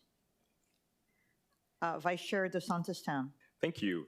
I understand that this parcel is within the SCP Country Town District. What uses are described in or permitted in the Country Town District? Yeah, good question. So the slide I have up here shows the extent of those districts. And let me see. So it's within the growth boundary and that country district. Let's see. The Sustainable Communities Plan encourages multifamily housing consisting of low-density apartment districts in proximity to Haleiwa Town Center. And so that's that's a direct quote from the Sustainable Communities Plan. And this is exactly what the project proposes to do.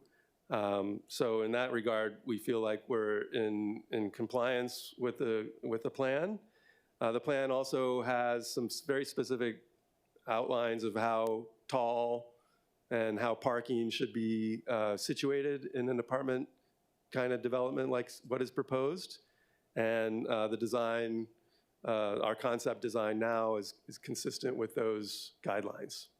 Okay, and then my next set of questions, I guess I should ask some clarifying things before. So there's the country town district, which comes from the community plan, the sustainable community plan. There's a special district boundary.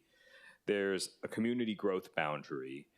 Then the two things that I guess are not, that are at issue is the state classification, urban versus ag. And the second thing is that the only one, the state land use? Oh, and then the underlying zoning, right? So there's 5 different components of how this particular piece of land can be used. Out of those 5 things, which came first out of that list? Was it that the state land use boundaries were set first, or was it that the zoning was set first, or these community plans came first? Well, that's a good question, and I don't know that I have a definitive answer because I wasn't, most of these things were done in the late 60s and early 70s, so I can't say for certain, but my understanding is that the state district boundaries were first because you have only 4 districts at the state level. You have the urban, rural, ag, and conservation. And then at the city level, they were imposed on the project sites or on all parcels at roughly the same time, but I think later, and they are obviously more diverse. And then the Sustainable Community Plan came later, and it developed these community growth boundaries and country town districts. But the land use ordinance is where the special district comes from. I see. And so I guess the reason why I'm asking this is because these things are out of alignment, that means one of a few things. The first is the planners at the time thought, well, at some point in the future, this may expand to include agricultural lands in limited ways. Or maybe they didn't think that at all, and this was all an accident. And if that's the case, we need to go back and try to align it. It just seems strange to me, and I suspect this is the case for a lot of places around the island where those 5 categories, the state land use boundary, the zoning, the town district, the special district community, all of these things may be out of alignment, and thus we have to come to council and make these decisions. I'd much rather have us take a comprehensive look, and this may be years, this may be a year-long process to try to get those things into alignment, because I think every time we have these one-off parcel discussions, they really incite the community and get the community real mad about 7 acres here or 3 acres there, when I'd much rather have like a larger conversation about, well, were these things that were set in the 60s and 70s based on pineapple and sugarcane, do they make sense in today's context? And if not, how do we do ag in the right places where there is water? And since this parcel doesn't have ag water, and where do we have all of these other things? And so when this comes back before us, I'd really like to explore that, I think, a little bit further with DPP. Thank you. I would just like to make one comment about that. And it is a complicated situation. And the main thing is that, in my understanding at least, the Sustainable Communities Plan is where DPP goes to the community and we start to imagine how the community may look in the future, kind of irregardless of some of these land use boundaries that are imposed many decades ago. And then the Sustainable Communities Plan kind of presents some vision about how the community may grow. But then when it comes to specific projects like this one, it deserves a more close scrutiny, and that's when these kind of approvals that we're before you now with come into play.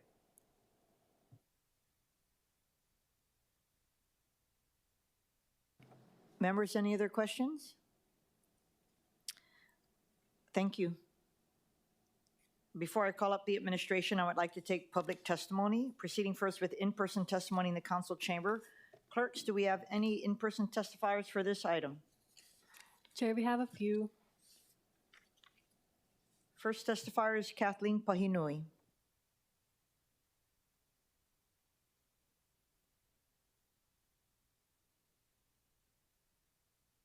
Aloha. First of all, context is extremely important. So thank you, committee chair. Thank you, council members, for your very insightful questions. I am the chair of the North Shore Neighborhood Board, and I'm here to represent the board and the community today. We overwhelmingly oppose this project in toto. So Mr. Hayes, hi Jim, nice to see you again, said, oh yeah, the land is bad. He said that at that board meeting that night, and at least 3 farmers stood up and said, we can make this productive land. So you can read all the reports, you can see all the federal, state designations of land, but I had at least 10 farmers in that meeting that night, and they were appalled and offended by saying this was not good ag land. They feel a farmer knows how to do ag land. Number 2, thank you, Councilmember Dos Santos Tam. You are correct. We have a plan that is under review with DPP, and we hope to see a draft pretty soon. I agree with you. We need to see this in toto, and I can tell you now that the community does not support this, and the current plan will not support these types of projects because we agree with you, and we want to see a more comprehensive. So I would respectfully request that this project be held until our North Shore Sustainable Development Plan comes forward, and then we can see it in context of the entirety. So thank you very much, and I do invite any of you that want to come to the North Shore, please give me a call. Mahalo. Thank you very much. Given the fact that you represent the neighborhood board and you've gone a long way to testify, I'm quite certain that council members have questions for you. Starting with Councilmember Weyer. Thank you, Chair. And mahalo, mahalo Kathleen for being here. Maybe if you could walk us through just what kind of activities, maybe shed a little bit of light on what kind of activities would be appropriate on this parcel. I know ag was a big one. We talked about that. You mentioned that. I'm not sure if there's other community conversations worth having about how to activate this parcel to benefit the community. I'm so sorry. I can't really answer that, council member. We haven't really delved into that. I mean, unfortunately, we're always in an adversarial position. We're always reacting. And I do know there are people out there, farmers, who said they could activate the land and they could use it for farming. I suppose there's other much less dense type of development that could be. This project is extremely dense, 7 acres for 150 apartments, plus 30,000 square feet of commercial. That is a lot of density in a very small acreage.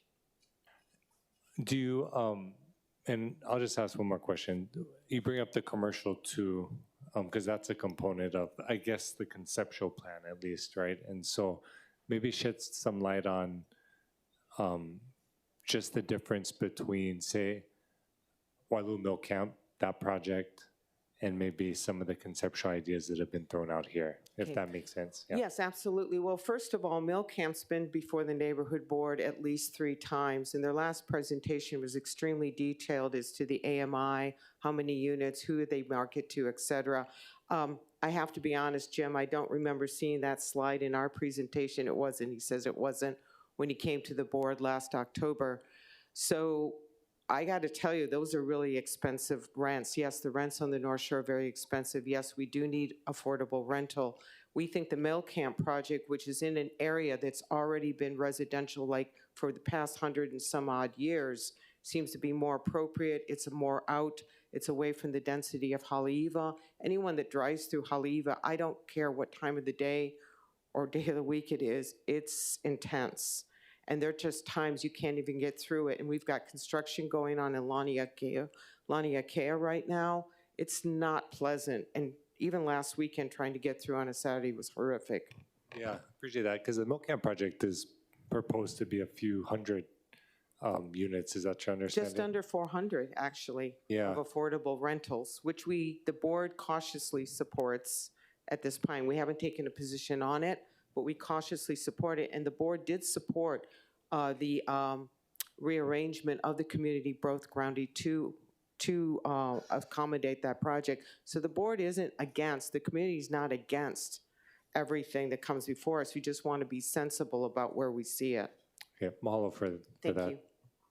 Thank you. Councilmember Okimoto. Thank you, Chair. Aloha, good morning, Kathleen. Good morning. I'm curious to know, so you mentioned the few farmers that were at the last board meeting, and they said that they could turn this land into something productive agriculturally. So currently, there is nothing there that's... Correct. Do you know the line? And I know that Jim mentioned that at some point when they were building the Young Highway, that it was used for construction dumpage. So at what point, do you have any recollection of when it was last used agriculturally, and what was it used for? Probably for some type of sugar cane, like a really long But time nothing ago. since that? Nothing since Okay. the bypass went in I believe 1996, 97. Okay, I was wondering about that. Okay, thank you. Thank you, Chair. Welcome, Councilmember Tupola, to the hearing. Would you like to ask any questions of Kathleen? What about Vice Chair Dos Santos Tam? Not right now. Thank you. Okay, any other questions? If not, we're going to move on to the next testifier. The next testifier is Angela Melody Young. Aloha, Angela Melody Young cares. Wishing to comment, I'm neutral. And it's always interesting to kind of witness such interesting dynamics when one side of the community wants something and the other doesn't want it. So for me, I'm not from the community, but if I may comment, thank you so much. I hope I'm helpful. So I think it's a little confusing with the agriculture zoning, and then there's plans to build housing. But let's say if we were going to do agriculture lifestyles, going with the vibe, greener lifestyles, creating fun jobs for farmers in the ag industry. Heavy reliance on imported food is something that affects our food systems in Hawaii. Food systems is a reference to the complex interconnected network of activities, people, and processes influencing farm to table. And it's a process of how food is planted, is grow a word? Wait, planted, harvested as agriculture products. And so nowadays, people working at offices all day are miserable. I think being able to plant, harvest, and to eat together and share foods brings people together in cultural differences. And also, if it was going to be a housing project, it would also be interesting. Thank you so much for your comments. Clerks, we're going to move now to remote testimony. Are there any remote testifiers? Chair, we have Paul Ricky standing by. Okay, first we have Christine Yu. Is she on? No, Chair. Okay, we're going to move to Ricky Cassidy. Yeah, hi. Please proceed. Hi, thank you, Esther. Council members, good to be with you again. I've testified many times. My name's Ricky Cassidy. I'm sixth generation Hawaiian. I've done maybe 500 market studies over my lifetime. I do all of Craig Watasi's. My strength is demographics. Basically, people turn to me and ask me how much demand is there. And I would comment that if you take the four districts around Haleiwa, there's roughly 2,000 people. And of those 2,000 people, 1,800 at least need affordable housing. So when you talk about the community, you can talk about people that show up, or you can talk about people and look at them by income and household size and AMI. And the numbers are huge. Okay, so number two, the AMI. I agree, you have to look at that. I provided the market number of 2,800. That would be the first 3 months of this year. When Jim gave you the 2,500 number, that was last year's AMI publication. The 2025 just came out. the AMI for 80% for a 2-bedroom is about 1,800. So the rents are going up, the AMIs are going up. Rick, although your time has expired, I do have a question because I would like to have you to continue this dialogue. So how about I just start off with asking you a question? You heard my question earlier, is that if you're going to talk about workforce development, housing, demonstrate it. Don't give me a chart that has 80 AMI for 8 units and the great majority of the units you say market, because market can be very, very expensive.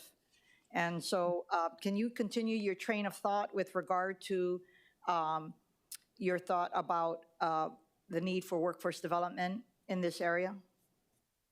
Workforce has always been, or put it this way, it's profitable for Craig Watasi to do Wailua Camp because of his subsidies. This is not a subsidized project.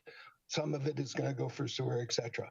But you wanted to know about workforce. Workforce never has received subsidy, and therefore that's why there's no housing, okay?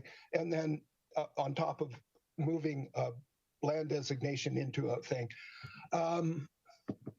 you can do it. The 201H is a very good mechanism because it cross-subsidizes the market with the affordable. And it works particularly well in places. I've got a friend of mine trying to do it in Kaloa. It's next to tourism. It's a hard one, Esther. I look at the numbers and I despair. I'm sorry. It is hard. My second question is, what is your thoughts with regard to the community opposition to this boundary amendment? I think it is natural that those that speak out in the community resist change. I grew up in Kahuku. My uncle worked at the plantation, knew all the people at Haleiwa, even walked this land. But you see it time and time again that in a public hearing, people will get up and voice strong opinions that are personal. And we saw what happened to Nani Medeiros. And we see over and over planning commission hearings, people the chair of the commission has to pound the gavel and say 5-minute recess because people just get so emotional. Emotion, I understand. I grew up in Kahuku. I saw the changes. It's immense. Thank you. Thank you so much. I'm going to ask if any other members have questions. Members, any questions? Thank you so much for your testimony today. Clerks, do we have anyone?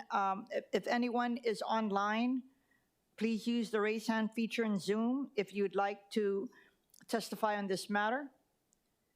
Seeing none, I'm going to call upon the administration, Dawn Takeuchi Opuna, Director of Planning and Permitting.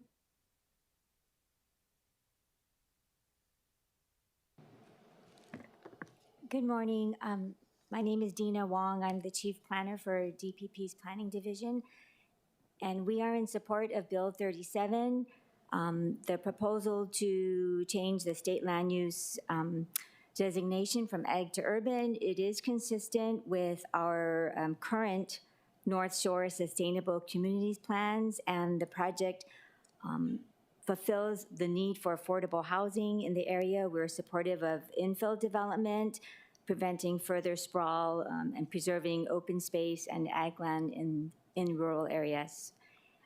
With respect to affordable housing, just a correction, the project would not be subject to Chapter 29. It would be a zone change, so typically 30% of the units would need to be affordable, usually 10% to 80% AMI and below, and the other 20% to 120 and below. And then conditions could be imposed in the unilateral agreement to require more. Thank you for that clarification. Thank you. Members, any questions for the administration? No questions for the administration. Okay, I guess I just wanted to thank everyone for being here today. I would like to announce, as everyone knows, I did put this up for discussion for today, and the purpose for that was to give another opportunity for us to be hearing about this issue. I do know that there was a request to have a field hearing on the North Shore. And as many of you know, part of the challenge with that is, number one, it took us 20 minutes to get started today. We have challenges with just getting our members here for quorum. I believe that we would have quorum challenges, but there are a lot of other communities who would like a hearing. I'm actually open to your mana'o on this, but that was the reason I had an informational briefing, a discussion-only briefing, so that I would agendize. My intent is to agendize this for action at the next zoning committee hearing on June 26, 9 o'clock on Thursday. Any thoughts by anyone on this matter? Councilmember Cordero. Hi, Chair. I'm fully supportive of having a field hearing about it. Yeah, thank you. Councilmember Weyer. Yes, Chair. I understand the complexities and the logistical concerns, but of course I would welcome a hearing in our district. But open to your ideas. I think we could easily find a location, possibly the Waialua Community Association or the school. I'm sure the neighborhood board folks would be open to assisting. But again, I understand your concern about. I'll take this under advisement. This is the challenge. We have a lot of other items. So this would have to be a special, it would have to be a special zoning meeting. Of course. You yourself, of course, as the council member from that district, is more than welcome to have a town hall. So I will take all of your mana'o under advisement now, or you can let me know what your thoughts are. But I have to tell you, as was evidenced by this morning, a lot of the items are quite complex, and it was a little challenging this morning to simply get the quorum to start on time. And so it would not likely be at the next zoning hearing, because we can't have all of the items that will be under consideration move out there in the evening. Because I'm assuming you would be recommending an evening hearing, correct? Not a recommendation, just providing my mana'o as requested on Chair's inquiry. So of course, logistically, I would defer on what you think is best about what to be on the agenda, when to do it. But if the question is whether I'd welcome it, then of course. So appreciate that. Okay, and then, but you also know that you can also have a town hall. I do know in the consideration of Bill 64, as you know, relating to the land use ordinance, it took me 2 years as a zoning chair, but it also took Chair Elefante a couple of more years. And what had happened, especially relating to agriculture, as you know, a lot of your communities wanted to be heard, and you held town halls. Councilmember Tupola held town halls, as well as yourself. So I'm just looking for innovative ways for the community to be heard, but I just welcome all recommendations. Understood. Just to follow up on that. Yeah, we stay engaged with the neighborhood board that's taken a position on this, as well as many of the folks that provided testimony. So I think if the question is whether our office is aware of our district's position, I think that's definitely spot on. If the question is whether the committee as a whole would benefit from the community input, I'll defer to you on that. Thank you. Chair Waters. Thank you so much. I just want to caution folks, because we may recall we did the primary urban core development plan in the community, and it was an extreme burden, I think, on the clerk's office to carry all the equipment. What I might suggest is perhaps we could convene a remote meeting here in the evening so that people have the opportunity to participate. Just a thought. I just remember how difficult it was for the clerk's office to move everything out into the community. It's an interesting thought. Councilmember Tupola, do you have any thoughts? Yeah, so two things. One is that I don't know how close or far we are from our Ag Commission getting back stood up again. People have mentioned to me that they're anxiously waiting for us to touch a few of the things that got left out of Bill 64. Also, DPP did hire an ag person too, so that's got to be part of this conversation. I did not meet them yet, but many farmers in my district said they have. So just want to make sure that we're looping in those two pieces. I also think that if we did a hybrid where we had part of the meeting here, but then allowed for some type of public testimony in the district where it's being affected, be allowed, that could be an option as well. Because I do think the distance is a lot. I think, to Chair Waters' point, nighttime is much better for a lot of my farmers, but still tough. So thank you. Can I call up Kathleen Pahinui?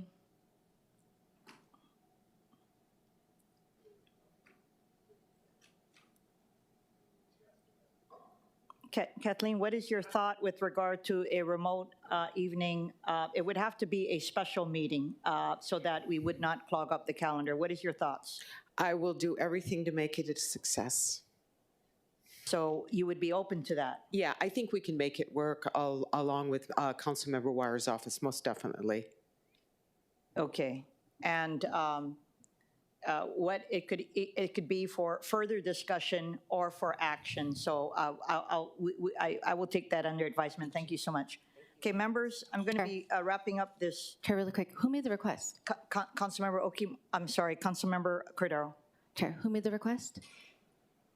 The request for, it was the chair. Oh, no, who made the request for a meeting outside? The chair.